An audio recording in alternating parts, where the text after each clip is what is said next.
عم نتعلم شيء جديد كل يوم، فبيكون مثل تريكس، اخبار. على القناه هيدي عم بيكون عندكم الاسنشلز على التكنولوجيا، اخر ما صدر في البيوتي، في الصحه الى اخره، فلازم المهمه تبعك بتكون ظاهره على القناه، وهذا كمان اول شيء في العلامه التجاريه اللي بيشوفه المشاهد، فمهم انك بيكون فيه ايدنتيتي وشيء انه نايس واتراكتيف بيشوق اليوزر.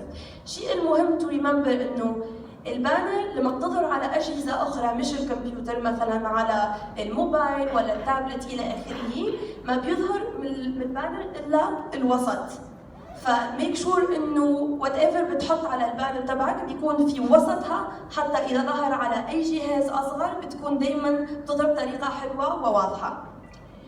الشعار كمان just a second، الشعار مهم لانه you can use it من بعد على كل الفيديوهات، مثلا في الواتر مارك، ولا اذا عندك ويب سايت ولا كل other سوشيال ميديا يمكن تستعمل نفس الشعار حتى بتكون معروف هذا شعارك انت. تمام.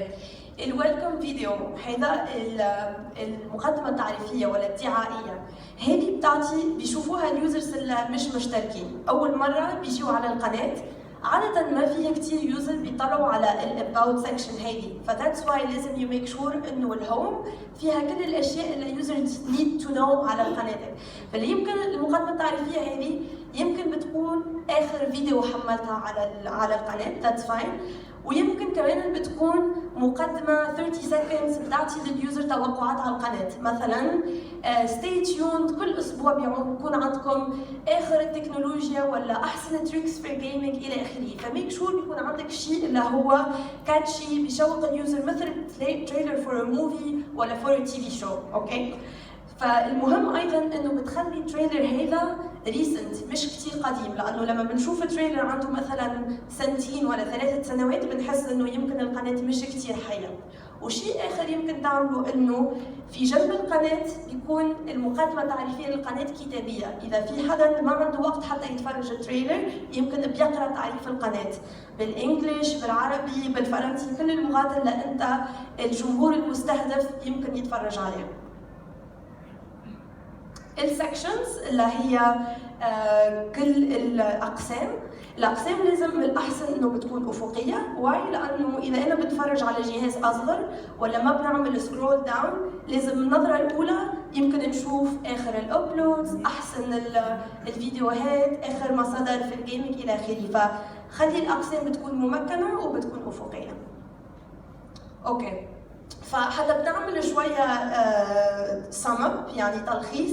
هذه الصفحة فيها كل الأشياء المهمة في تظبيط ديزاين القناة، وهي البيزك حتى بيكون عندك علامة تجارية براندنج ايدنتيتي لقناتك. حتى بنفكر أولاً إنه لازم تكون الرسالة اللي هي المهمة للقناة واضحة، بتكون واضحة على البانر، بتكون واضحة على المقدمة التعريفية. لازم المقطع الدعائي بيكون ريسنت، بيكون كاتشي، بيخلي الجمهور بيحب يتفرج على أكثر. أقسام القنوات بتكون أفقية، وايضا دائما نفكر انه بالاخص في الميدل ايست كثير ناس بيتفرجوا على الموبايل، فخلي الشانل تبعك بتكون حلوه انه اذا حدا بيتفرج عليها on their smartphones. اوكي، اذا كل الديزاين مضبط و I have a very nice channel، هلا كيف نخلي الناس بيتفرجوا على فيديوهاتي وبيعثروا على قناتي؟ في السكشن هيك عم نتحدثوا على كل الاشياء المتعلقه بالصور المصغره، بالميتا داتا، بالاشياء اللي بتخلي الكونتنت تبعك بيكون ديسكفربل، يعني يمكن الناس يعثروا عليه. الشيء الاول الصور المصغره، ما فيها كثير ناس بيحطوا مجهود على الصور المصغره، بس هي كثير امبورتنت لانه هو اول شيء كاتشي بيشوفه المشاهد وبيعمل عليه كليك. فمثلا مين بيعرف الصور هيدو ABC ولا دي؟ شفتوها في الماضي؟ اوكي. هلا بنسال الناس اللي بيعرفوا ما بتجاوبوا. ABC D which one احسن صوره مصغره بتحطها على الفيديو تبعك؟ مين بيقول A يحط ايده فوق؟ اوكي. مين بيقول B يحط ايده فوق؟ مين بيقول C يحط ايده فوق؟ اوكي. مين بيقول D يحط ايده فوق؟ أكترية الناس دي في ناس جاية على الهنجة. اوكي، نفس السؤال مرة أخرى، بس هيدا حتى هذا بتعرف اهميه السمارت فون والموبايل في العالم العربي انه كثير ناس ما بتتفرج على الكمبيوتر. هيدا الثمبنيل تبعك يظهر بالطريقه هيدي على السمارت فون، يعني اصغر بكثير، كل شيء بيكون كونسنتريتد في يعني جزء اصغر بكثير. فنفس السؤال A B C ولا D؟ A No. B C D. شو بروفيشنال صار. صح it's D. اوكي you already know، بس خلينا نلخص why is it D حتى بيكون كل شيء واضح. اولا الكلوز ابس، الناس بيحبوا يشوفوا وجهها على الثامبنيلز، دائما الوجوه اللي هي more friendly و people like to click on faces more. ثانيا اذا حطيت تكست، ففي كثير من الناس بيسالوا انه لم يمكن نحط تكست ولا لا، is it okay ولا لا؟ yes it's okay، بس لما بيكون تكست بالحجم هذا it's too small، فعلى الكمبيوتر it's too small، على سمارت فون يعني it's no way، ما حدا ما بيقرا. فاذا حطيت تكست اوكي، بس حطه بطريقه كبيره واضحه very big font in a very clear way حتى الناس يمكن بيقراوها مهما كانت حجم الصوره. اكيد هاي ريزولوشن، فما بتحط مثال سكرين شوتس ولا شيء اللي خليته بمثلا فيري باد بيكتشر. لازم الريزولوشن تخلي الثمبنيل بيظهر بروفيشنال، اوكي، حتى الناس they want to click on it. كاستم نفس الشيء، ما بتخلي راندوم سكرين شوت من وسط الفيديو، لانه هيدا مثلا الصوره هيدي كمبير للصوره الاخرى ما كثير بتشوق اليوزر، اذا بس بنشوف وجه ما بنفهم حتى اي شيء. الصوره هيدي هو موضوع الثامبنيل how much does the shadow weigh، يعني شو وزن ظل اليد. اذا بتشوف الصوره يمكن بتشوف انه فيه وجه، بس فيه كمان ظل يد، ففي يعني describing، هذا بيوصف شويه التايتل، بس الصورة هذه ما بتوصف حتى أي شيء، يمكن بتكون thumbnail لأي فيديو. و accurately describes الفيديو، ما بتحط صورة لمثال ارتست كثير معروف ولا ايفنت، لأنه بتحس إنه ناس want to click على ليدي غاغا أكثر، ومن بعد بيعملوا click and they figure out إنه الفيديو has nothing to do with it. لازم الصورة بتكون honest وبتتحدث على الفيديو.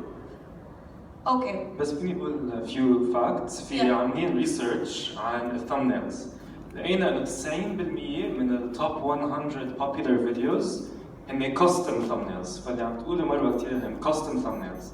لقينا كمان 60% من الثامبنيلز فيهم وجه معروف، فالوجه حيساعد كثير ليكون منيح على الثامبنيل. لقينا كمان 60% من الثامبنيلز في شويه كتابه، بس مثل ما قلت مروه كثير مهم انه الكتابه تكون واضحه كثير وكبيره، انه على الموبايل حيكون مبين صغير. وكمان 70% من الثامبنيلز لقينا انه في layers، يعني في 3 layers بالثامبنيل، في الباك جراوند، في الشخص، في التكست. فالlayering كثير مهم to attract attention على الثامبنيل. just a few facts for you عن الثامبنيلز. اوكي، هدول الفاكتس على الثامبنيلز كثير مهمين. بعد ما اشتغلت على الثامبنيلز يمكن تشتغل على العناوين. العناوين ثاني شيء كثير مهم، لانه بعد ما نشوف الصوره بنقرا العنوان حتى بنفهم what the video talks about. فالشيء المهم في الديسكربشن اولا انه بتكون describes الفيديو بطريقه اللي هي صح. فور اكزامبل اذا انت بتعمل توتوريالز ولا هاو تو فيديو ولا اي شيء اللي هو بيفسر، خلي التايتل تبعك بيجيب على سؤال، لانه اكثريه الناس على يوتيوب بتبحث على questions، كيف فينا نعمل فوتوشوب، كيف فينا نعمل احسن سموكي اي، كيف فينا نلعب الجيم هيدا. فلما التايتل تبعك بيجيب على سؤال بيخلي الناس بتحب كليك ليتل بيت مور. اذا ما بتجيب على سؤال معين وبتعمل فلوجينج ولا شيء ما خصه، يمكن بتعمل تايتل اللي هو intriguing، يعني بتخلي الناس بيحبوا يعملوا كليك لانه بيحسوا انه I want to know كيف بنصنع جهاز تنفس تحت الماء، كثير important. اوكي، فهذا بالنسبه للتايتلز. هلا نعدل للديسكربشن. في الديسكربشن اذا بتشوفوا انه بنشوف عندنا الثامبنيل، بيكون عندنا التايتل، ومن بعد عاده بنشوفوا يمكن سطر من الديسكربشن. فهذا مهم لانه اذا انا intrigued، لا خلينا بس نرجع لحظه، اذا انا يعني intrigued شويه بس يمكن I'm not sure I'm going to click، السطر الاول بيعطيني معلومه على الفيديو قبل انه نعمل كليكينج. سو فور اكزامبل اذا بنقرا من السطر الاول انه هذه وصف عمل كيك الليمون مش عارفه، من السطر الاول I know exactly what the video is about، فكتير important. هلا لانه عندنا الاكزامبل هيدا it's very nice for two reasons. اولا عندنا في التايتل شفتوا طريقه عمل مش عارفه بالسميد والليمون هاشتاج مع عليا، حتى بنتحدث مرة ثانية على التايتلز. التايتل هو also مكان يمكن تعمل فيه براندنج، تحط فيه العلامة التجارية. إذا أنت حدا شخصيتك مهمة في القناة يمكن تضيف اسمك ولا اسم القناة على كل التايتلز، حتى إذا أنا شفت ثامنيل والتايتل هذا نعرف إنه هذه فيديوهات محمد ولا هذه فيديوهات عليا، أوكي، من النظرة الأولى. الشيء الثاني الثامنيل، تكلمنا على how important the thumbnail is. عليا هذه بتعمل وصفات، أوكي، دايما الثامنيلز تبعها عندها نفس الديزاين، بتشوف وجه عليا وبتشوف صورة المقبولة اللي هي بتعملها في الفيديو هيدي. الثامنيل دايما هو نفسه، فبيخلي اليوزر بيكون بيعرف انه اوكي هيدي الايدنتيتي لعلي اذا شفت اي ثامنيل بنعرف دغري انه قناة بسمتي. وكمان نحط الشعار تبعها من فوق كل الثامنيل، فكل هيدا تابع البراندنج تبعك، ويمكن تفكر في تمبليت سهل دايما بتعملوا على كل الثامنيل تبعك، وكمان you complete it with a title اللي فيه كمان شوية براندنج. اوكي، الوصف the second reason why الوصف هو مهم، لانه اذا انا عملت كليك على الفيديو بس I'm not watching yet، يمكن من السطر الاول I am more convinced مثلا هذه اغنيه من سنه كذا بالارتست هيدا، كوفر من الارتست هيدا الى اخره. فاذا بنعرف exactly شو الاغنيه، مين الارتست، مين الباند، ولا اذا بنعرف بالضبط شو الجيمنج من اي سنه، شو التريكس ولا kind of reviews، يمكن بيشجعني انه اتفرج على الفيديو، لانه لما بنعمل كليك مش necessarily I want to watch. الشيء الثاني اذا بعملت على show more في السبيس هذا مهم، لانه اذا انا يوزر بنتفرج على الفيديو تبعك في اول مره، اذا بنعمل show more it would be nice انه بنشوف description للقناه بصفه عامه. فمثلا نشوف one فيديو من بعد نقول القناه هذه كل يوم جمعه فيها مثال معلومات على كذا وكذا، ف I will subscribe دغري لانه I think actually I want to know more about كل الشانل. So اكيد انه يوز السبيس هيدا والسبيس هيدا. شيء اخير على السلايد هذه، اذا انت جمهورك بالميدل ايست بصفه عامه يمكن بتكون انترستد في العربي، في الانجليش، يمكن في الفرنسي اذا عندك جمهور من شمال افريقيا ولا حتى من اوروبا ولا من امريكا الى اخره، ففكر انه العناوين والديسكربشن والشو مور المعلومات هذه يمكن تحطها في كل اللغات الجمهور تبعك، بالانجليش، بالعربي، اعمل شويه افرت حتى يو ترانسليتد، حتى بتفتح المجال لاكثر جمهور بيتفرج على فيديوهات. فيني بس اقول شيء كمان، فبالترانسليشن تولز اللي حكينا عنهم في نيو فيتشر انه بتقدروا تحطوا التايتل، العنوان، الديسكربشن والتاجز باكثر من لغه. فاذا انا عم بحضر يوتيوب بالعربي حيبين عندي العنوان بالعربي، الديسكربشن بالعربي، والتاجز العربيه اللي حطيتها حتبين عندي. اذا انا عم بحضر اليوتيوب بالفرنسي بس ببين عندي العنوان بالفرنش، الديسكربشن بالفرنسي والتاجز بالفرنش حتكون مستعمله. فهيك ما بيكون عندنا يعني ميسي ديسكربشن اند تايتل. اذا بالعنوان حطينا فرنسي وعربي وانجلش حيكون ميسي شوي. فالترانسليشن تولز الجديده كمان بتساعد عن هالشيء وبنشجعكم تستعملوها. وعم تشوفوا مع جد ليتر لما بتفرجوا على اناليتكس كيف فيكم انه بتعرفوا شو البلدان اللي يمكن تعملوا لها ترانسليتنج، فجد ويل اكسبلين ذس ا بيت مور. اوكي، هلا تكلمنا على الثامنيل، العنوان، الوصف، وصف القناه، شو الشيء اخر المهم؟ التاكس، العلامات ولا الكلمات الرئيسيه. التاكس هو اهم الشيء، يعني من اهم الاشياء اللي تخلي الفيديو تبعك تطلع، لانه لما حدا بيبحث على اي شيء بيصير ماتشنج ما بين الورد اللي هو بيبحث عليه على يوتيوب والتاج اللي عندك على الفيديو. اوكي، تو ثينجز. الشيء الاول انه ما بتحط تاجز الا ما خصها بالفيديو. مثلا المثال هيدا از رونج، اذا انت الفيديو تبعك تتحدث على اخر اخبار مصر ما بتحط جوراسيك بارك واديل وليدي جاجا لانه you think people will click. اللي بيصير انه يمكن it might work one ولا 2 days، من بعد it's gonna get flagged as spammy، لانه هيدا سبام، لانه it's misleading لتوقعات الجمهور. انا بنبحث فيديو على اديل، اذا بيصير الفيديو تبعك بتظهر لي بس ما خصها it's a bad experience for users. الشيء الثاني انه التاكس تبعك ميك شور تستعمل كل الكلمات اللي هي خاصة بالموضوع. let's say انت بتتحدث على خبر معين لمصر وعندك جيست ستار وعندك اسم القناة، تستعمل كلمات على الخبر المعين، على الجيست ستار، على اسم القناة، على كل الاشياء اللي هي around الخبر هيدا اللي بتتحدث عليه.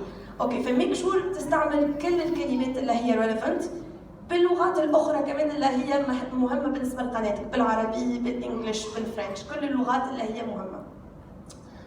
فهذا تلخيص مرة ثانية، تلخيص كل الاشياء اللي تخلي اكتشاف قناتك بيكون مسهل. دائما الناس بيسالوا كيف خلي اكثر ناس بيجوا على القناه بيكتشفوا. هذه هي الاشياء اللي لازم تشتغل عليها. هذا the number one thing، انه تشتغل على thumbnails، بيكون عندك الثامنيل الصح مشوق للجمهور وفيه شويه براندنج، انه التايتلز تبعك بيكون descriptive and or بيكون مشوق، بيكون فيه اسم قناه ولا اسمك انت كشخصيه، وكل التايتلز والتاكس بتكون مضبطه من ناحيه اللغه واوصل من ناحيه انه بيكون عندها متعلقه بالقناه وصح. اوكي هلا the two first يعني steps هدو البيزك. اذا عندك solid base بيصير عندك جمهور اللي هو بيجي على القناة، وبيصير عندك مجال انك تخلي الجمهور بيتفرج على اكثر. شو الاشياء اللي يمكن نعملوها حتى نخلي الجمهور بيتفرج على اكثر محتوى من قناتي؟ اوكي few things. اولا لازم تعرف انه وقت المشاهدة هو اهم شيء في يوتيوب، هو اللي مكن لك انه الفيديو تبعك بتكون ذات جودة اعلى فبتظهر اكثر في السيرش مثلا، هو اللي بيخلي بيكون عندك اكثر سبسكرايبرز، هو اللي بيخلي يكون عندك اكثر مدخل والريفينيو. اوكي سو كل وقت المشاهده هو اول شيء بتفرج عليه لما بتعمل اوبتمايزيشن على قناتك، بتشوف الامباكت على اناليتكس وقت المشاهده. فعندنا وقت المشاهده واللي نسميوها السيشن. السيشن هو اذا انا يوزر اطلعت على قناتك تفرجت على فيديو واحده ومن بعد فيديو ثانيه وثالثه، السيشن هو كم وقت قضيت على الفيديو تبعك. مثلا قضيت 25 minutes تفرجت على 4 فيديوهات، هذه كل السيشن. السيشن بتدل على كم بيكون engaged اليوزر، كم بيحب الفيديوهات وكان مهتم فتفرج على اكثر من وحده. ف these are the two things اللي احنا بنحاولوا ان نكبر ونطلع منها لما بنتكلم على التفاعل مع الجمهور.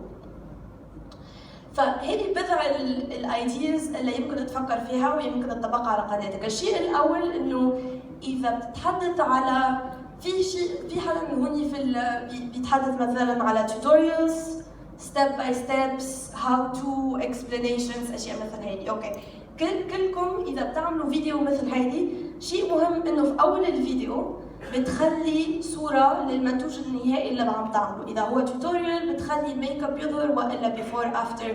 إذا هو وصفة بتحط صورة الوصفة من الأول. إذا هو مثال تك انرابينج لبرودكت بتحط صورة البرودكت إلى آخره. السبب هو إنه إذا الجمهور بيعرف what the video will be about عم بيتفرج على كل الفيديو. اوكي بتقول هيدا اللي عم نعمله ولا هيدا اللي عم بنفسره في الفيديو، هلا ليتس سي شو المراحل اللي هي بتمكن لنا انه نعمله الموضوع هيدا ولا الشيء هيدا. الشيء الثاني البلاي ليست. البلاي ليست مهمين كثير لبضع اسباب. السبب الاول انه بيخلي البراوزنج على القناه اسهل. اذا انا بنروح على قناتك وانت عندك مثال فيديوهات على ريفيوز، لايف جيمنج، برودكت انرابينج الى اخره، بيخليني انه بنروح يعني على طول للشيء اللي انا مهتمه فيه، ما بنقعد نعمل براوزنج بنبحث على فيديو اللي هي انترستينج وفي الاخر بنترك القناه. فكثير امبورتنت السبب اولا. ثانيا بيخلي الناس تتفرج اكثر. اكيد اذا انا تفرجت على 1 فيديو ومن بعد اوتوماتيكلي بنروح على الثانيه والثالثه والرابعه، هذا بيخليك انه اليوزر بيعرف اكثر منك من محتواك، بس اكيد بيعمل لك اكثر واتش تايم. والشيء الثالث اذا بتعمل شيرنج لاي شيء، اعمل شيرنج لبلاي ليست حتى الناس ما بيتفرجوا على فيديو واحده، بيتفرجوا على اكثر، بيكون عندهم فكره احسن على الشغل تبعك على يوتيوب. سو شير كل البلاي ليست لينك مهما كان السوشيال ميديا اللي بتكون عليه، فيسبوك وات ايفر، ميك شور انه كل اللينك بيكون شير حتى بيكون عندك اكثر بوتنشال للواتش تايم، لمور واتش تايم.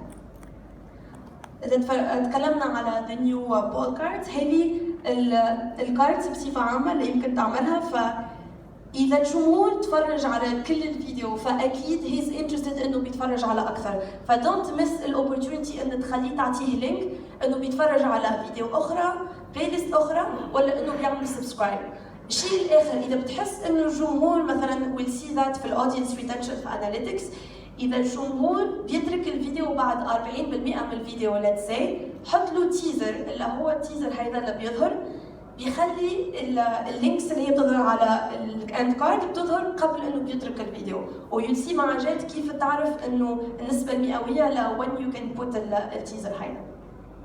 بس كمان بدي اقول انه في كثير انواع كاردز، في كارد للبلاي ليست، كاردز للقناه، كاردز للمرشندايز ستور. كمان اذا عندكم محل بتبيعوا مثلا تشانل كلوثز فيكم تحطوا كارد لهالشيء. عندنا بول كاردز جديد اللي حكينا عنه، ففي كثير انواع كاردز تستعملوها وبنشجعكم تطلعوا عليها. واذا بتستعملوا الانوتيشنز بنقول ان الانوتيشنز كمان مهمه، بس الكاردز اهم لانه بتبين على الموبايل كمان، فبنشجعكم تستعملوا الكاردز. اوكي، من ناحيه الكاردز البلاي ليست هيدو بيمكنوا انك تتفرج اكثر من المحتوى. بس من ناحيه السكيدجولينج اللي هو البروجرامينج للفيديو، هذا بيخلي الجمهور اذا ترك الفيديو بيرجع مره اخرى. اذا بتكون مثل بنشوف في البانر هذه عندي فيديو كل يومين، ولا شو جديد كل يوم سبت، ولا نيو تريك نيو توتوريال كل يوم احد الى اخره. هذا بيخلي الناس بيحسوا انه مثل كي يتفرجوا على شو فيفورت شو على التي في وبتعرف اكزاكتلي شو الوقت اللي لازم تتفرج عليه، بيعرفوا انه على القناه يوم كذا I can find a new content. So كثير important انه يكون عندك scheduling، وايضا عم بتشوفوهم عن جد. while it's important انه بتكون دائما consistent في السكيدجولينج تبعك، يعني انك بتعمل تحميل بطريقه منتظمه على القناه. اوكي، فتلخيص سريع، هيدي كل الاشياء المهمه حتى بتحافظ على انتباه الجمهور وحتى بتخليه يتفرج على اكثر فيديوهات. اللي هو اولا دائما فكر انه الاوبجيكتيف الهدف تبعي انه بنطلع في الواتش تايم، هذا هو اللي بيمكن لك انك تكبر القناه بصفه عامه. الشيء الثاني انه فكر في كل الاشياء اللي ممكن تعملها حتى الجمهور بتعطيه فرصه انه بيبقى على القناه، من annotations مثلا to go to the next episode ولا the previous episode، من الكاردز، من التيزرز، من البول كاردز، كل الاشياء اللي تخلي الناس بيبقاوا على الفيديو، ومن بعد اذا تركوا تخلي بيكون عندك تحميل منتظم وبروجرامينج واضح حتى بيرجعوا مثلا الاسبوع القادم. نفس الاشياء هذه بتجس تفكير انه الاند كاردز و some of the things that you can use، فاذا بدكم تاخذوا صوره the tricks you can do.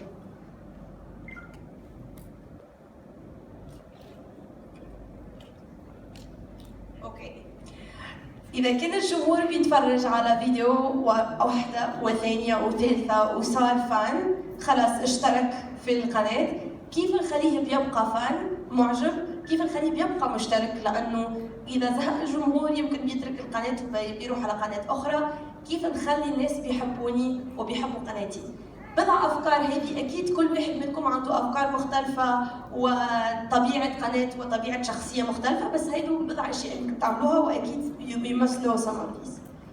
أوكي، أول شيء تفاعلوا مع الجمهور. مين بيجاوب كل comments لكل الناس؟ كل الكومنتس. واو، أوكي.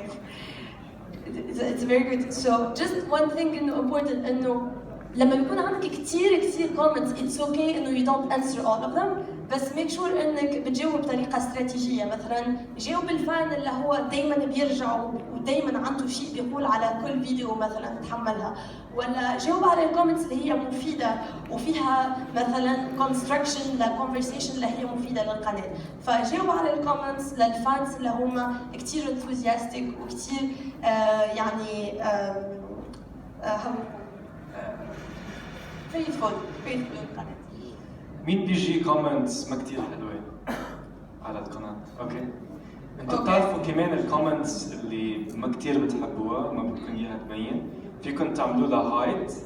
فهيدي كمان فيتشر بتضحك شوي، لانه الشخص بيشوف انه بس كومنت تبعه هو بيشوفها، بس ما حدا غيره بيشوفها.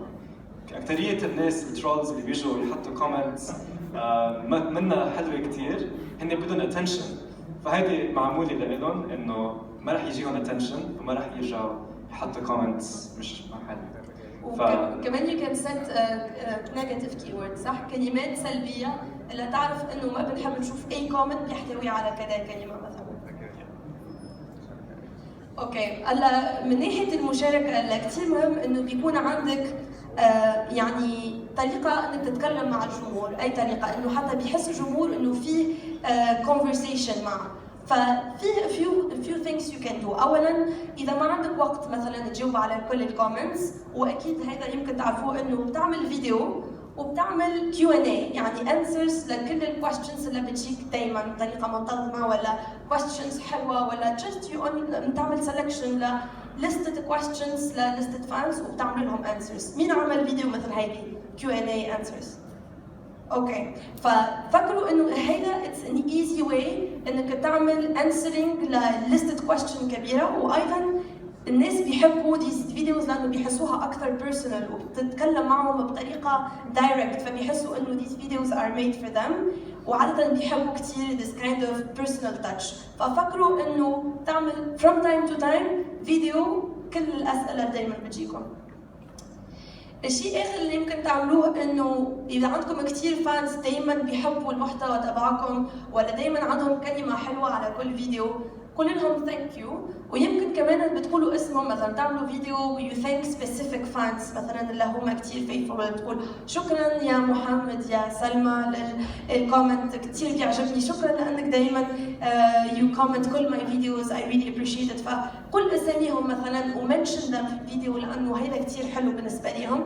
اللي يمكن تعملوا كمان مثل افكار اخرى، انه إذا ما بتعرف شو المحتوى اللي يمكن بتضيفه على قناتك، ولا شو أحسن محتوى بيحبه الناس، يمكن تسأل الجمهور مثلا، بتقول شو تحبوا تشوفوا الأسبوع القادم، ولا شو نيو سيري تحبوا تشوفوها starting next year. فاسألهم سؤال حتى بتعرف شو المحتوى اللي بيحبوه وخليهم بيجاوبوا. وبصفة عامة يمكن تبدأ الحوار، مثلا let's say أنت عملت فيديو على أحسن أفلام 2015، قل لهم مثلا هيك كانت لستة الأفلام تبعي، وأنتم شو أحسن فيلم كان عندكم في الشهر الماضي؟ شو أحسن فيلم كان عندكم في سنة 2015؟ فهيدا بتفتح الحوار، بتخلي فيه كوميونيتي، بس you don't have to answer أنت من بعد، تخلي الناس بيتحدثوا وبتخلي القناة بتكون حية أكثر شوي. اوكي سو هيدا كانت الاودينس ديفلوبمنت. فهلا عجبتكم الحصة مفيدة؟ يس؟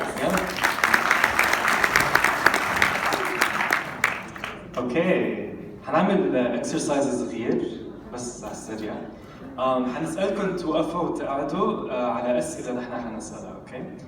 فمين من هون اجى من برات القاهرة يوقفوا إذا جيتوا من برات القاهرة. مين اجى من محل كثير بعيد ويقول لي من وين اجى؟ محل بعيد. من وين؟ اسكندرية، في كثير ناس من اسكندرية، اوكي. مرحبا بأهل اسكندرية، شكرا كثير. من وين جايين انتم؟ طنطا. من طنطا، واو، اوكي. اوكي. من بكسر كمان؟ فشكرا انه جيتوا لعنا من منطقة بعيدة. فيكم ترجعوا تقعدوا، اوكي. مين من هون عنده قناة جيمنج؟ في حدا بيعمل محتوى جيمنج يوقف؟ بس واحد؟ two, اوكي. 3 yeah, okay. Welcome to the gamers. شكرا كثير. اوكي، مين هون بيعمل محتوى وصفات بيوتي فلوجينج؟ وقفوا إذا بتعملوا اوكي، واحدة 2 وقف 3 اوكي. شوية فلوجرز اوكي. شو بيعملوا الآخرين؟ مين بيعمل تكنولوجيا يوقفوا اوكي. مين بيعمل تعليم education؟ رجع يقعد تعليم يوقف تعليم موتيفيشن مثلا اوكي. مين بيعمل موسيقى ميوزك؟ ومين فنان؟ musicians music 1 2 كثير موسيقى اوكي. فينهم النسوة والبنات؟ البنات يوقفوا لا اوكي. مين بيحب الشوكولا يوقف؟ بدنا اياكم كلكم توقفوا. اوكي، بدنا اياكم تتحركوا شوي بس ما في شيء سؤال كل الناس يوقفوا؟ مش عارفة مين بيحب يوتيوب؟ في ناس بعدنا قاعدين خلص. اوكي اخر سؤال، مين بيستعمل الاناليتكس كثير؟ يوقف اذا بيستعمل الاناليتكس كثير. واو اوكي. فاكيد يو ويل لايك ذس. هلا حنحتاج الاناليتكس اوكي شكرا. بدنا نحرككم شوي، الاناليتكس شوي can be boring sometimes. لا نو؟ اوكي انا بحب الاناليتكس بس اذا في ناس هون ما كثير بيحبوا الاناليتكس اذا بتفهم اناليتكس مش بورد. يس اوكي ليتس جو. فنحن بنفكر بالاناليتكس كلوحة التحكم على اليوتيوب. نقدر نفهم كل شيء عن جمهورنا، عن اداء قناتنا من خلال الاناليتكس. واذا ما عم تقدروا تشوفوا من هونيك هيدي الجهة، فيكم في عنا محلات بالنص لانه يمكن تكون شوي صعبة عليكم.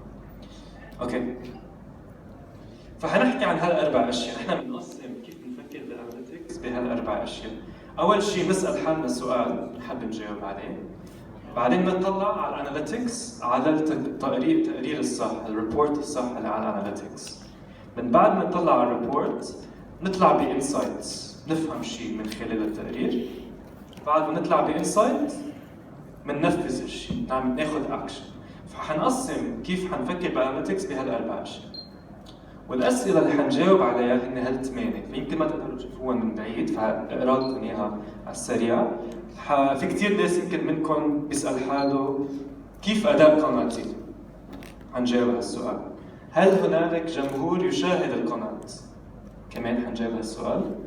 من يشاهد الفيديو؟ مين عم يشاهد المحتوى اللي عندنا؟ كيف بيكتشف جمهوري قناتي؟ كيف بيلاقوا محتواي على اليوتيوب؟ بعدين هل الجمهور يحب المحتوى؟ يمكن من أهم الأسئلة نجاوب عليها هو جمهورنا أو مشاهدينا بيحبوا المحتوى اللي عم نحمله، اللي عم نحط جهد كثير عليه. هل يستخدم الجمهور التعليقات التوضيحية، البطاقات وقوائم التشغيل، الانوتيشنز، البلاي ليست والكاردز؟ عم بيستعملوها الناس، عم نحطها، عم يستعملوها؟ ما بعرف. هل يختار الجمهور ان يشترك، ان يعمل سبسكرايب؟ يمكن كمان سؤال مهم. واخر سؤال، هل يتفاعل الجمهور مع القناة؟ عم بيتفاعلوا معي؟ فهدول هن الاسئله اللي حنجاوب عليها. 8 اسئله. فاول سؤال، كيف اداء القناة؟ اوف اجى الضوء، واو اوكي. ما بعرف مين ضوى الضوء، بس فيكم توطوه شوي. اللي ضوى الضوء ما بعرف مين عملها. اوكي ثانك يو. اوه صرنا هون. ما بعرف شو عم تعملوا هونيك، عم تسلينا شوي بس اوكي ثانك يو. فاول شيء بنشوفه، اول صفحه بنشوفها على الاناليتكس هي الاوفر فيو بيج. من الاوفر فيو بيج نقدر ناخذ سناب شوت سريع عن كيف اداء القناه. فبنقدر نشوف اول شيء نحدد شو هو الوقت اللي بدنا نطلع عليه. بدي اعرف يمكن انا اداء القناه باخر 28 يوم، باخر سنه، ب 2013. نقدر نحدد المده اللي بدنا نطلع عليها. بعدين اول هوريزونتال نفهم اداء القناه، البرفورمانس تبع القناه، نفهم الواتش تايم اذا عم بيزيد او عم بيكتر، عدد الفيوز اذا عم بيزيد او عم تكتر، وكمان المدخول. ثاني هوريزونتال هو الانجيجمنت، التفاعل، نعرف اذا اللايكس والديسلايكس والكومنتس والشيرز عم بتزيد او عم تكتر. واخر سكشن بالاوفر فيو بيج هن التوب فيديوز. اذا عم نطلع على اخر 28 يوم كمده على اليوتيوب، شو كان هن التوب 10 فيديوز بهالوقت. نقدر نشوفها من التوب 10 اللي تحت. هلا بدنا نشوف اداء القناه بطريقه احسن، بس مش بس القناه، بدنا نعرف على الفيديو كيف اداء الفيديو. فينا نحط هون بالسيرش اسم الفيديو وبيطلع لنا الاوفر فيو تبع الفيديو. مثل ما شايفين هون لهالفيديو تبع فيسوس وات اف سوبرمان بانشد يو. بنقدر نشوف اداء الفيديو نفسه، البرفورمانس، الانجيجمنت، وكمان اخر سكشن بيقول لنا من وين الجمهور على الاوفر فيو بيج. حنحكي شوي عنهم in more details. فشو هن الانسايتس اللي عم نشوفها هون مع بعض؟ انه على القناه فيسوس 3 نعرف انه المشاهدات نازله هالشهر. ما بعرف ليش. نعرف كمان الانجيجمنت، يعني اللايكس، الديسلايكس والكومنتس نازله هالشهر. بدنا نشوف ليش. فحنضلنا نطلع نشوف ليش. اوكي، يمكن اذا جاوبنا هالسؤال نفهم ليش هالشيء نازل. Are people watching my videos؟ هل هنالك جمهور يشاهد القناة؟ هذا السؤال الثاني. نقدر نطلع على الريبورت، الفيوز ريبورت، او بنسميه الواتش تايم ريبورت كمان على الاناليتكس. اذا فتنا عليه نقدر نشوف انه الفيوز هيك مبينين، وهدول هن التوب فيو فيديوز. فالفيوز مثل ما شايفين تطلع وتنزل، سبايك ديكلاين بتطلع وتنزل كثير. وكمان شايفين اذا رجعنا انه التوب فيود فيديوز عم تجي من سيريز مختلفه. فعلى فيسوس عنده اكثر من شو، عنده شو اسمه ما شايفينه من بعيد يمكن LUT، وكمان عنده Bidify is another show. مثل ما شايفين التوب فيديوز هن وحده من LUT، وحده من Bidify، بعدين LUT، بعدين Mind Blow، شو مختلفه. فمش كلهم من نفس الشو، فكمان عم نجرب نركب براسنا ليش يمكن هالشيء. فاذا شفنا المالتي لاين فيو بنقدر نشوف انه كل وحده من هالبيكس تابعه لفيديو. مثلا البيك الخضراء تابعه لمانجلد مايمز، الحمراء تابعه لاندور ويرلبول، البيربل لليجو كمبيوتر. فكل وحده من البيكس تابعه لفيديو. فهلا عم نركب يمكن شوي ليش الشيء. اوكي هلا يمكن اذا جربنا نعمل جروبينج للفيديوز، عندنا اكثر من شو وبدنا نعمل كومباريزن بين الشوز نفهم كيف البرفورمانس تبع الديفرنت شوز. في عندنا تول اسمه الجروب تول، ما بعرف اذا مستعملينه قبل، من فوق فينا نعمل جروبينج للفيديوز. فحنعمل هلا فيديو جروب بالجروب تول. مثلا نقينا بالشو اسمه مايند بلو كل الفيديوز اللي تابعه لمايند بلو، هلا نقيناهم حطيناهم بجروب وعملنا نفس الشيء لشو غيره. فهون مثل ما شايفين عندنا تو شوز، ثوت كلاس ومايند بلو، ومبينين عندنا ثوت كلاس ومايند بلو الاداء تبعهم. فاللي عم نشوفه تحت هو بس بقول انه اذا انت على قناتك ما عندك شوز هلا يمكن بس تعمل جروبينج لفيديوهات معينه، مثلا فيديوهات الاخبار العلميه والفيديوهات الاخبار السياسيه العلميه، وبتعمل جروبس حتى بنشوف شو اللي هي جروبس الفيديوهات اللي هي بتشتغل اكثر ولا عندها اكثر فيوهات الى اخره. يس اكزاكتلي. فالجروبينج فيها تكون لاي شيء. This is the performance of each group، وهيدا مثل ما شايفين الفيوز تبع each one. شو هي الانسايت اللي عم ناخذها من هون؟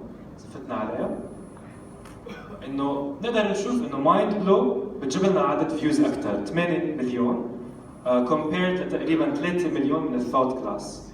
بس الغريب اللي عم نشوفه هون الازرق تابع لثوت كلاس اللي عم بيجينا اقل فيوز منه، وهذا الاورنج تابع لمايند بلو اللي عم بيجينا فيوز اكثر منه. بس مثل ما شايفين لما نحمل فيديو ثوت كلاس عدد الفيوز اللي بيجي عليها كثير اعلى. يعني الفيديو الوحده تبع الثوت كلاس عم بيجينا فيوز اعلى بكثير منها، بس عم نحمل كثير فيديوز مايند بلو مشان هيك الفيوز ان توتال اعلى. وهذا بيفكرنا بالبيكس اللي شفناه في السلايد الاخرى، انه لما بتحمل فيديو الفيوز كثير بتطلع فكل ما تحمل فيديو جديد عندك بيك، بس كم بيطلع البيك هيدا يمكن يدل على كم الناس كانوا متحمسين على تحميل الفيديو هيدي الجديده. فور اكزامبل هيدا اللي تشوفوه ايضا في الجراف هيدا. بليز ما تناموا سؤال ما بعرف عم يلعبوا. في سؤال قدام؟ يس الضوء. يا اذا فيك تظبط الضوء من ورا بيكون ممتاز. اللي بيظبط لنا الضوء من ورا شكرا. بنشغلوا في الناس. اوكي فشو هن الاشياء اللي بننفذها اللي فهمناه؟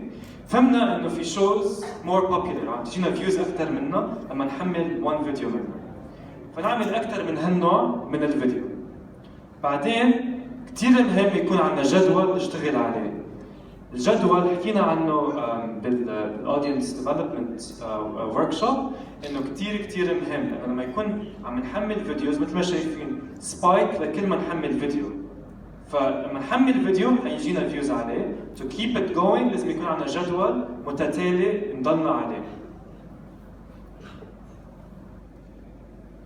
ما بعرف اذا عم تقدروا تظبطوا الضوء من ورا بيكون ممتاز.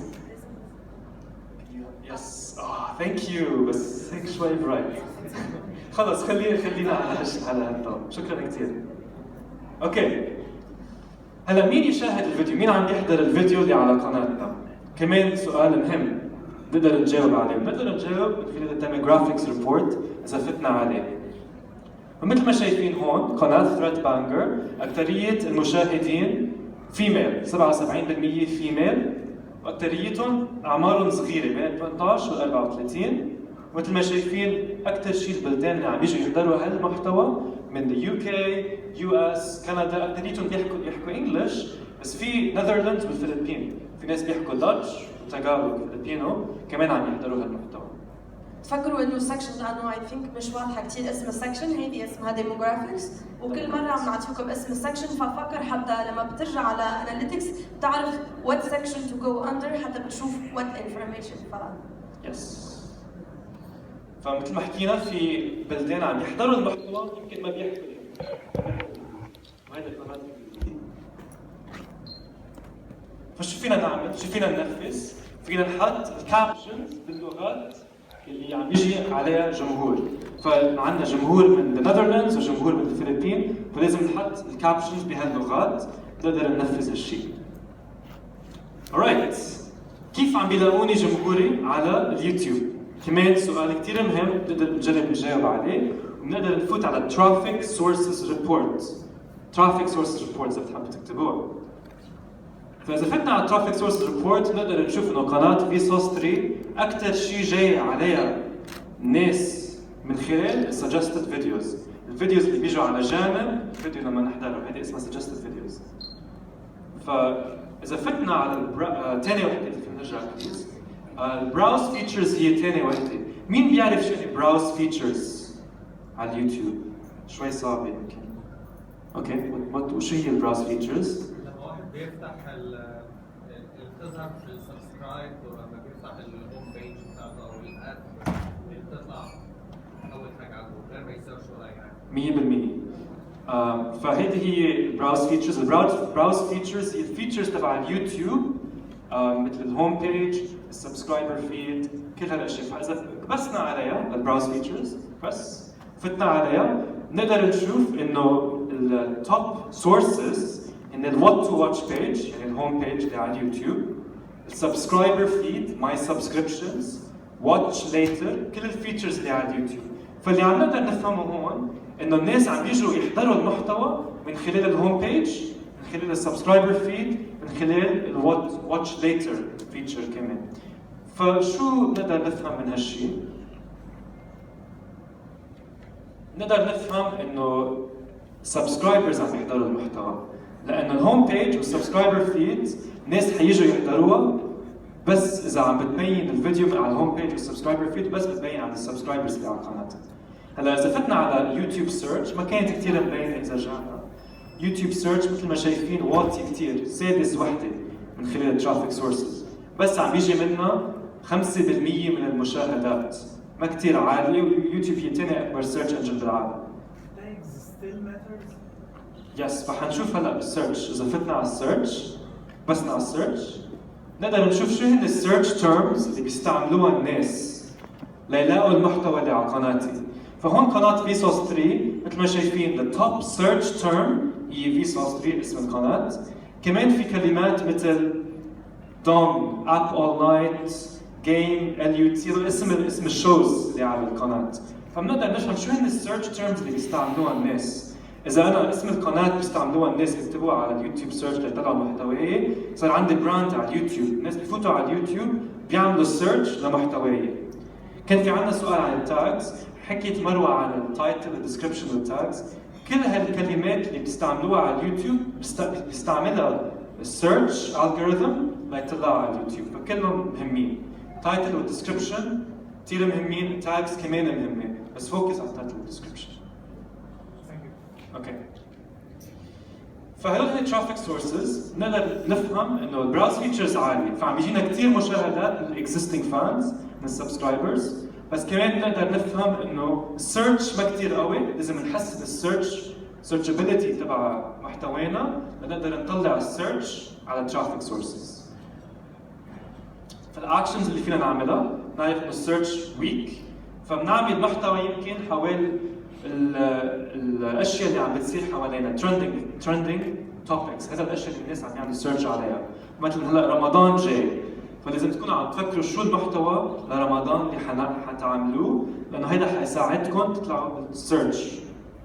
سيرشبل تايتلز كمان، اذا السيرش تبعكم مش كثير قوي، نعمل العنوان تبعنا يكون اقوى، more searchable كمان. This is an action that we can take. هذا في شيء فينا ننفذه.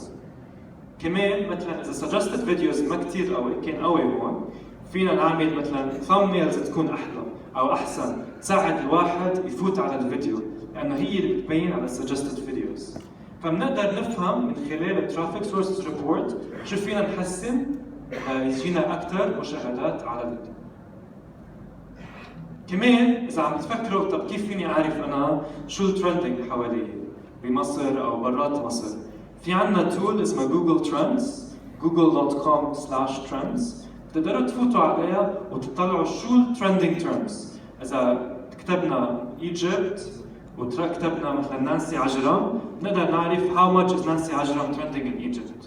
نعرف مثلا ايجيبت ولبنان نانسي عجرم where is she trending more بلبنان او بمصر. هلا اذا عندك مثال كونتنت حول الاديوكيشن وتحب تعرف شو الناس بيبحثوا لما بيحبوا يتعلموا الانجليزيه، بتحط تعلم الانجليزيه وبشوف شو الناس الكلمات اللي بيستعملوها لما بيبحثوا على الكونتنت هيدا، حتى انت بتستعمل في التاكس وفي التايتلز وفي الديسكربشن الكلمات اللي هي عندها اكثر باور حتى تطلعك في السيرش. Exactly. فهلا نوصل للسؤال، هل الجمهور يحب الفيديو؟ هذا سؤال كثير مهم للناس. مين بيهتم بهالسؤال او بفكر دائما عم بعمل محتوى بيحبوه الناس؟ اوكي كول. في ناس ما بيهتموا اذا الناس بيحبوا المحتوى. يمكن هالجهه من الاولى اللي دونت كير بيعملوا محتوى ما حدا بيحبوه ما بعرف. فاكيد سؤال مهم. فينا نعرف اذا الناس عم يحبوا المحتوى من خلال الاودينس ريتنشن ريبورت. اذا فتنا على الاودينس ريتنشن ريبورت نقدر نفهم اكثر عن الواتش تايم. حكيت مروه عن وقت المشاهده واهميه وقت المشاهده.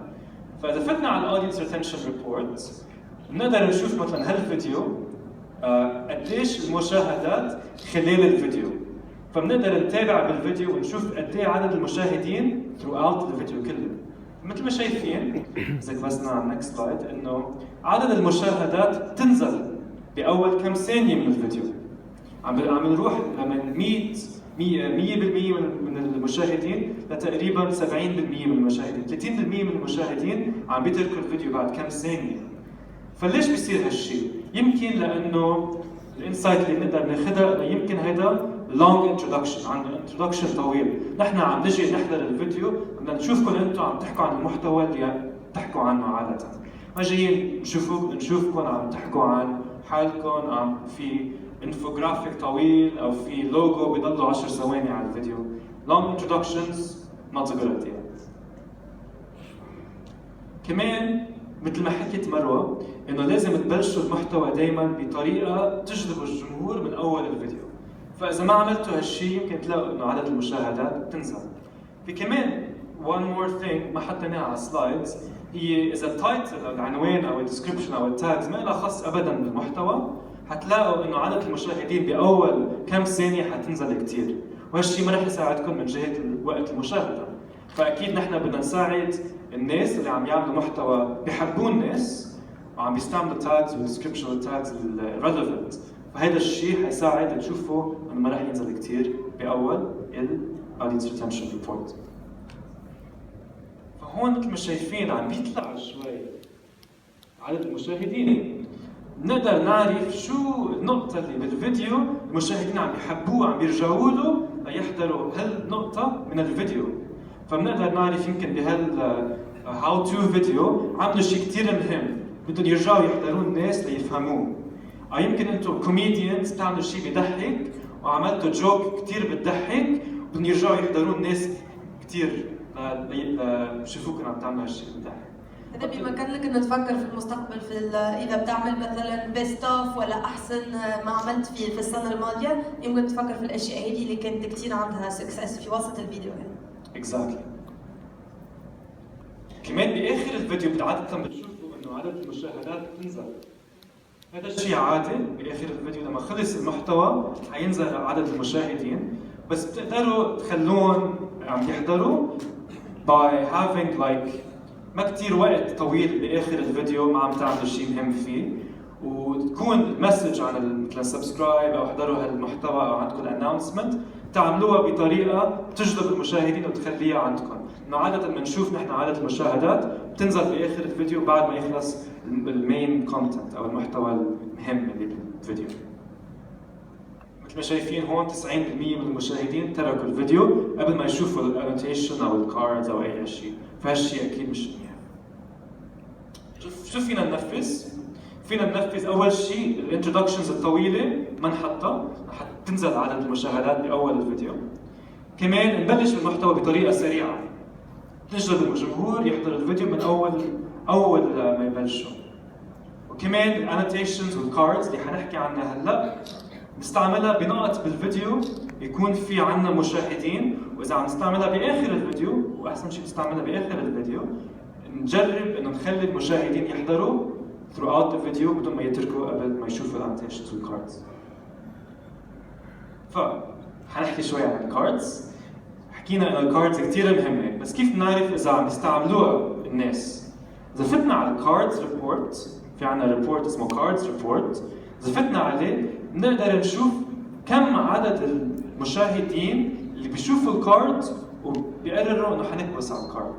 فهون شايفين انه 0.7% من الناس بعد ما يشوفوا انه في عنا كارد يكبسوا عليها.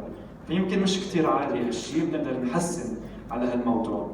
وكمان بنقدر نشوف الفيديوز اللي اكثر شيء الكاردز عملت منيح عليها. فاذا كفينا هون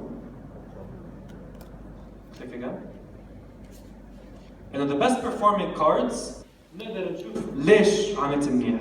فاذا هون هيدي الكارد عملت كثير منيح، نقدر نرجع على الفيديو ونشوف why did this card do well؟ شو عملت بهالكارد لتجذب الجمهور يعمل كليك عليها، وفيني ارجع اعملها على الفيديوز اللي بعدها. فالادفايس اللي نعطيها انه نستعمل الكاردز والانوتيشنز بمطارح بالفيديوز بعد في عندكم جمهور ومشاهدين، وتعلموا من خلال الاناليتكس وات وركس. اذا في فيديوز الكاردز والانوتيشنز عم تعمل منيح، رجعوا عيدوها بالفيديوز اللي بعدها. كمان ما تكلمنا على الانوتيشنز، فجست يعني كويكلي انه الانوتيشنز مثل ما تقول السلايد هيدي ما بتستعملوها على كل الفيديو دائما lots of annotations لانه بتزهق المشاهد، فحطها مثل ما جاد قال في مناطق استراتيجيه. ومثل ما عندنا للكاردز الاناليسيس، يعني الفيجرز اذا بتشتغل ولا لا حتى بتشوف ادائها، شوفوا اداء الانوتيشن اذا عندكم اكثر كلوز ريت ذان اوبننج ريت، يعني الناس كثير بيسكروا الانوتيشن انه مناطقها مش كثير حسنه، فيمكن تغير مناطق الانوتيشن ولا تقلل منها على الفيديوهات وبتحط اكثر كاردز لانه ما بتقلق اليوزر واتس ايزير تو كليك اون.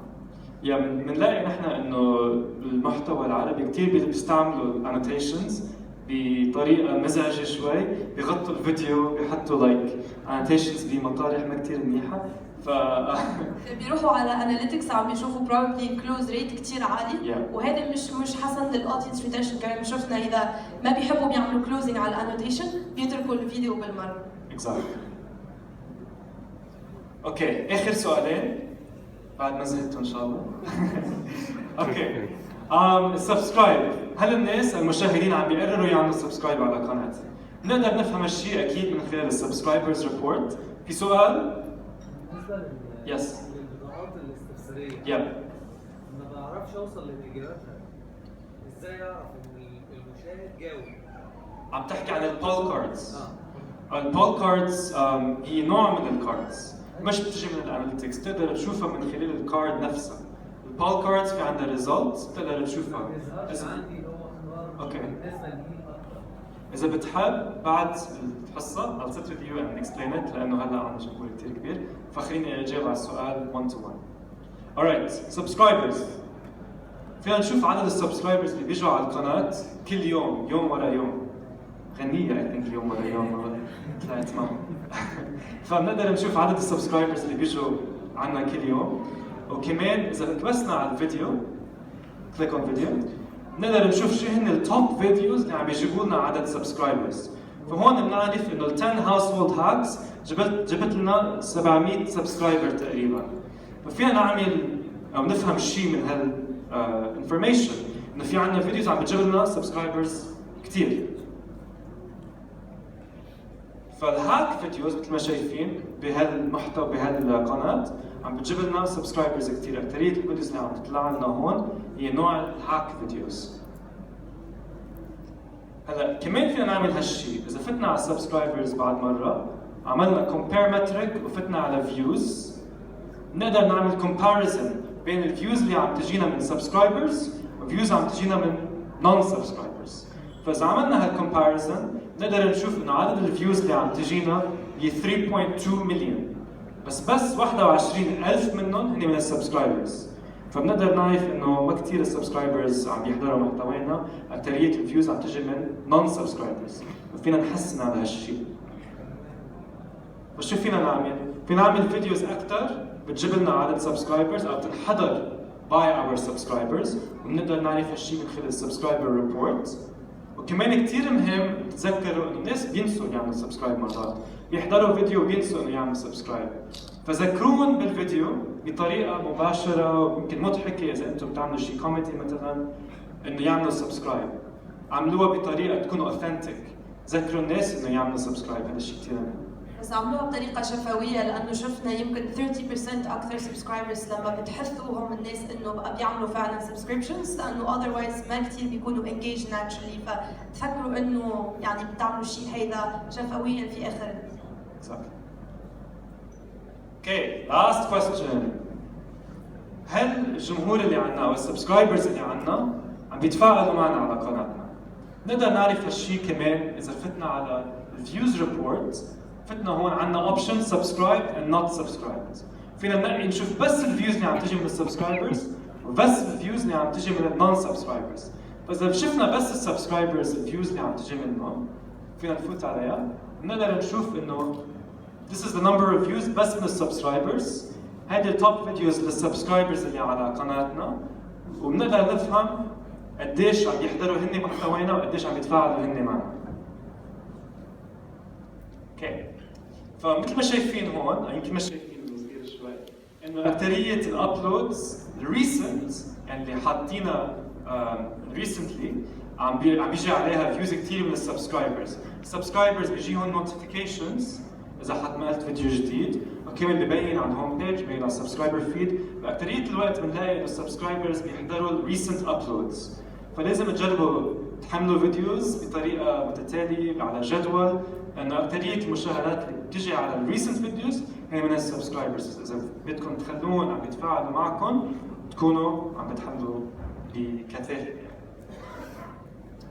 فالاكشنز اللي فيكم تعملوها مثل ما شفنا انه السبسكرايبرز بيحضروا the most recently uploaded content، فنحمل فيديو على جدول، وكمان نحمل فيديوز اللي اكثر شيء بيحضروها السبسكرايبرز ونقدر نشوف هالشيء مثل ما شفنا على الاناليتكس. So we covered this stuff: question, report, insight, action. شو هو السؤال؟ الريبورت اللي نطلع عليه، شوية انسايتس ناخذها من الريبورت، وشو فينا ننفذ من خلال البصيرة او الانسايتس اللي عم نقدر نفهمها. هدول هن 8 اسئلة اللي حكينا عنهم. إذا ما رح ارجع اعيدهم بس يمكن تاخذ صوره منهم وتخليهم مثل جايد لما بتروح على الاناليتكس ومش عارف شو الاسئله وشو الاشياء اللي يمكن تطلع عليها، فهذا الجايدز وحتى تعرف بالضبط شو المعلومات اللي يمكن تستعملها بطريقه لتعطيك اكشن بوينتس. هلا بس بدي اقول انه في عندنا سورس كثير مفيد، ما بعرف اذا بتستعملوا. مين هون بيستعمل الكرييتر اكاديمي او فات على الكرييتر اكاديمي؟ اوكي جود. هالجهه من بودا ما بيستعملوا شيء ما بعرف. الكرييتر اكاديمي كثير مفيد، في فيديوز كثير بتعلم عن الاناليتكس، بتعلم عن اودينس ديفلوبمنت، بتعلم عن كثير اشياء، فيكم تفوتوا عليها. هيدي هي اللينك، بشجعكم تفوتوا عليها. وكمان في عندنا الهيلب سنتر، اذا عندكم اي اسئله تقنيه اي شيء تقني فيكم تفوتوا على الهيلب سنتر وتسالوا دغري دايركتلي نحن الفريق العمل التقني اللي عندنا. فاذا عندكم اي اسئله تقنيه هذه هي الطريقه اللي تلاقوا جواب. وفي الكريتر اكاديمي والكريتر هاب بتشوفوا اشياء مثل اللي قدمناها اليوم حتى بتعرف اكثر على كيف بنعمل علامه تجاريه لنفسي براندنج، كيف بدنا بنحسن في التفاعل مع الجمهور. فعندك ليسنز اللي هي اكثر يعني بدقه وشويه شبيهه للاشياء اللي بنعلموها مع جاد على الهانج اوتس ولا في الايفنتس.